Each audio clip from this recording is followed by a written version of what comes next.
Hey, this is video number 4. So this is booking and getting leads. So I'm going to share a little bit about ways to book and ways to get leads. So this is video number 4.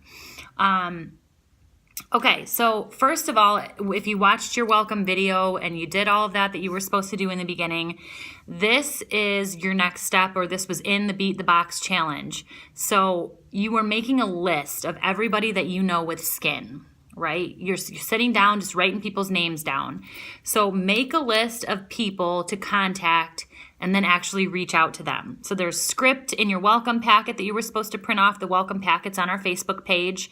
There's scripts on there to help you sound professional that you can use to send out to people. But you're just asking them to get together with you to try products. So the biggest thing is right now you need training. You need to get together with people that you know to run through your flip chart, to try the product on them.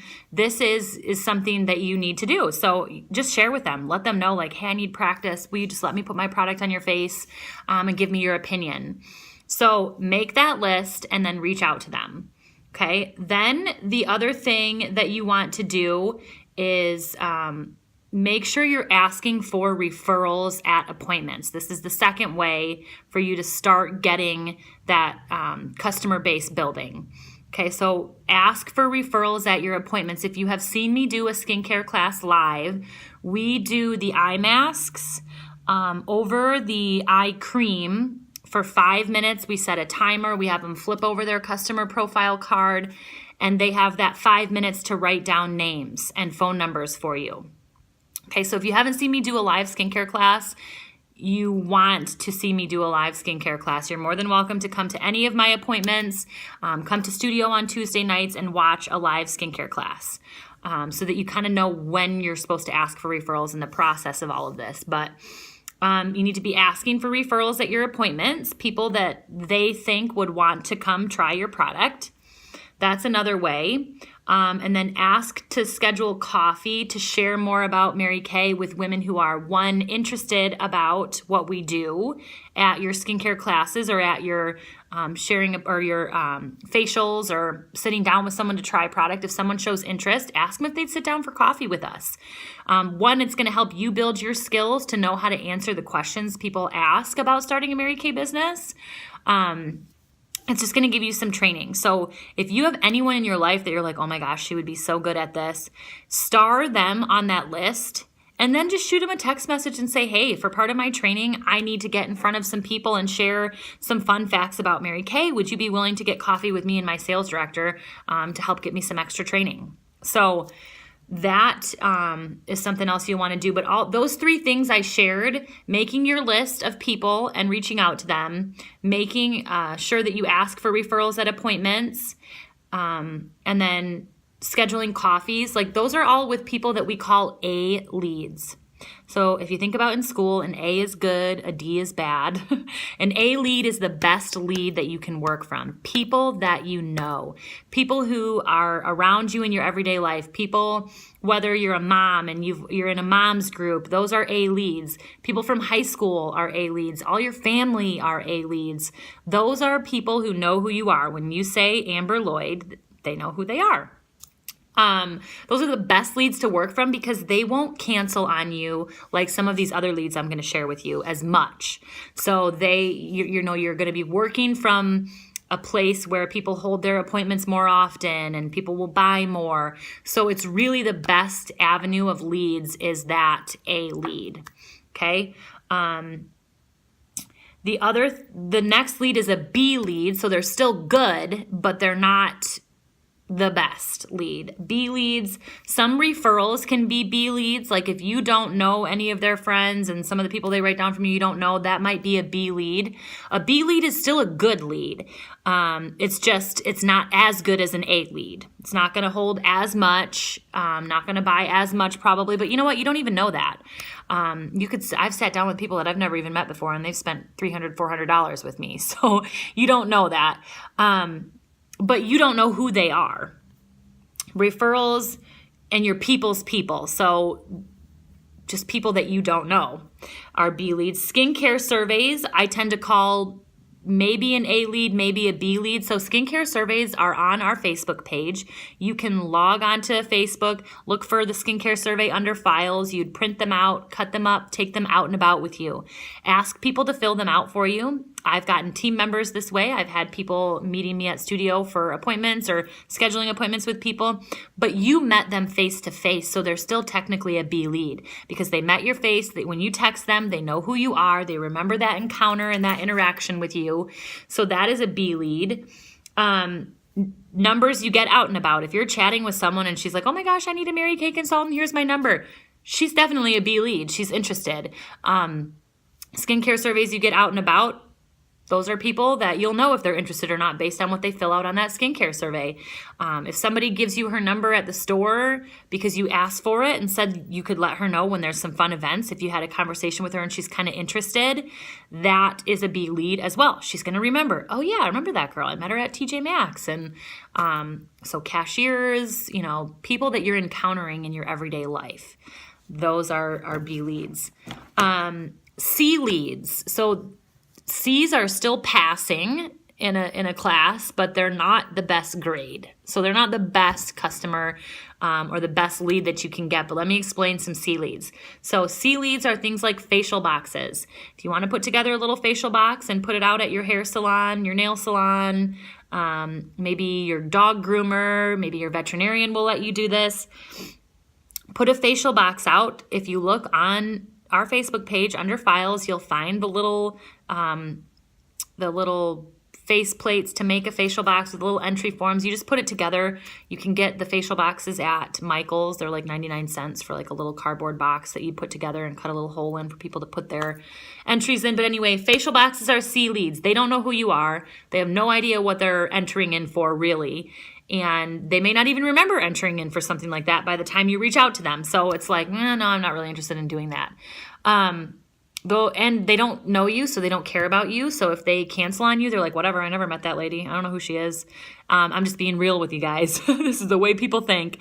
And being in this business and doing this for as long as I have, this is what I have found. So facial box leads, they are going to help you. They are leads, but they're not always going to hold, and they're not the best leads.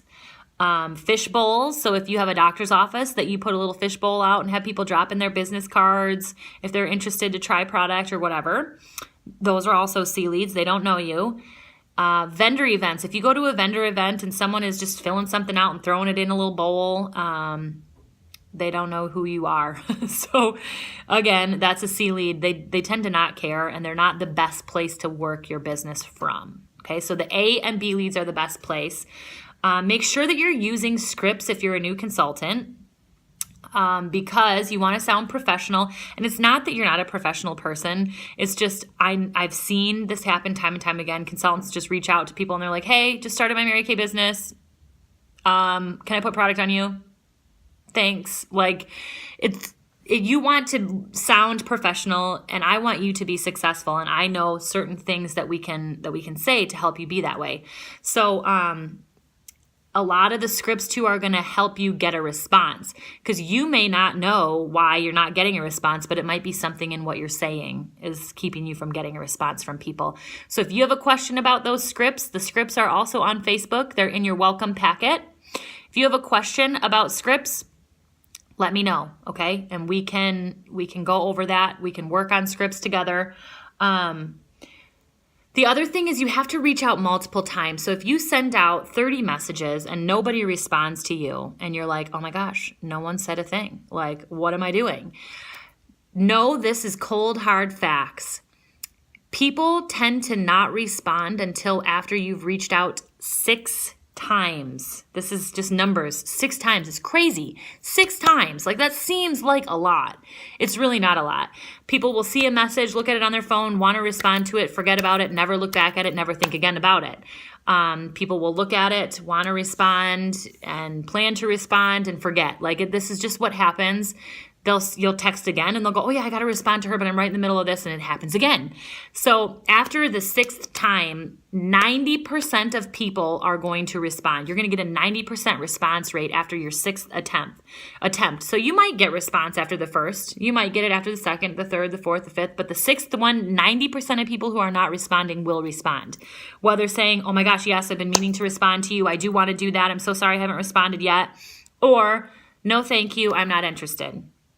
Okay, so you also want to track who you contact and reach back out to them. So whether you're just writing it on a notebook or you're checking off on the list that you've made and putting dates next to when you've contacted them, there's also a little packet in under files on our Facebook. It's the 21-day challenge packet. It doesn't need to be a 21-day challenge. You should be doing this always. But it's going to give you a space to write down people's name that you're contacting, if they answered you, what happened, or the bubble sheet that's in your welcome packet. You write their name down on the bubble. You fill it in if they answered. It's just going to be a way for you to know who you reached out to when. It's important because someone also might say, yeah, I do want to get together. You're like, okay, great. And they're like, well, just message me back tomorrow. And then you forget. Let's be real. Then you forget. So it's like, oh, wait, shoot. I was supposed to text her back last week. Let me text her again. Right? So that the proven 21-day challenge where you're texting someone 3 days later, you're texting them again. 3 days later, you're texting them again. 3 days later, I mean, however many times you do that. But then at some point you want to stop. So if you've gotten to a 6th attempt and someone's not answering you, the script I always say is, you know what? I'm sure you're probably super busy, so I'm just going to put you in my folder to contact you a month or 2 from now. Because then they know, you're not going to not contact them again. So either tell me you're interested or you're not. But there is that. And then the other thing is taking emotion out of it. So no's are going to happen. You are going to get no's. You're going to get people who aren't interested, and they're not saying no to you. They're just saying, no, they're too busy. No, they're not interested in skincare and color cosmetics, or, they're just not interested in sitting down and being pampered. And you know what? That has nothing to do with you. So just say, okay, no problem. And I have some people say, I'm just so busy. I don't know when I could fit it in. That's not a no. To me, that is, okay, I can come to you, like try and work with their objections, see if you can still get something worked out. But if someone's a cold, hard no, just let them be. Let them go. They're not saying no to you. They're just saying no to what you're offering them. It's not personal. So taking emotion out of it is going to help you move faster and make more money, because if you sit and you sulk and you're sad and, you think about it, it's not going to benefit you. You're not going to get any further, any quicker by being sad about it. So just know that. Move on quick. The quicker you move on, the quicker you sell, the more you recruit, the quicker you move, okay? So know that no's are going to happen. It's just part of the business. The last thing I want to talk about on this video is something called target market. Okay, so target market is this group, like when you look at a bullseye, the red in the middle is like the best spot, right? You get the most points there. And then each, ring afterwards, you get less and less and less points. Okay, target market is that tight little spot in the middle of people that we want to contact to sell the most product to. All right, so what is target market? Target market is people who are going to have an expendable income. They can spend money and not care about it. It's people who, we're going to sell more to than someone on the outer rings. Okay, so let's talk about what is that target market. 1, women in their 30s or above. Okay, there's 5 things to a target market. The first one is women in their 30s or above. If they have 3 out of 5 of these, they're in that target market. 30 and above. They own their own house. They're married. They have children. And they have a college degree. 5 factors. So if this girl has a college degree, she's 30, and she owns her own house, she's in target market. Now, if she only has a college degree and she's 30, she's got 2, she's not in target market, but she's right outside of it. Okay? Now, if you're meeting with someone who's in college, is 21, doesn't own a house, is not married, and does not have children, she's on the outskirt ring. She's probably not going to be able to spend a whole lot of money with you. Okay? So think about that when you're scheduling with people. If you're frustrated because you're meeting with a bunch of 18 to 24-year-old people and they're buying a mascara and they're buying a charcoal mask and you're like, oh my gosh, I need to sell more product. I want to sell more product. That's why. And it's just what it is. So look at that and say, oh my gosh, okay, so my aunts, look for people who are in target market. Okay? So that's a little bit about booking and getting leads. Obviously, if you have any questions, just reach out to me and we can work through those. All right. See you later.